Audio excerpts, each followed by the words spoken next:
কি অবস্থা দাদু? ছোটবেলা থেকে শুনে আসতেছি যে শিক্ষাই জাতির মেরুদণ্ড। শিক্ষাই হলো কি জাতির মেরুদণ্ড।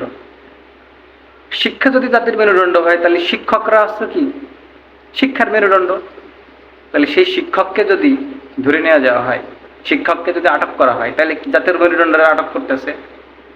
মানে জাতির যে মেরুদণ্ড সেটারই অপমান করতেছে, সেটারই নিয়ে সিনেমিনি খেলা হচ্ছে। তাহলে শিক্ষা থাকলো কই দেশে, মেরুদণ্ড কই থাকলো? বিষয় হচ্ছে দেশের একটা শিক্ষক ছিল পাশে, তারে ধরে নিল, তারে বন্দি করলো। এখন দেশের প্রত্যেক বিশ্ববিদ্যালয় থেকে শিক্ষকরা আগায় আসতেছে, শিক্ষকরা পাশে আসতেছে, অভিভাবক পাশে আসতেছে। ব্যাপারটা ভাবি দেখছেন কি ইন্টারেস্ট না? শিক্ষকরা পাশে থাকলে মানে বাবা যদি পাশে থাকে ছেলের তো বলা 100-তে 100।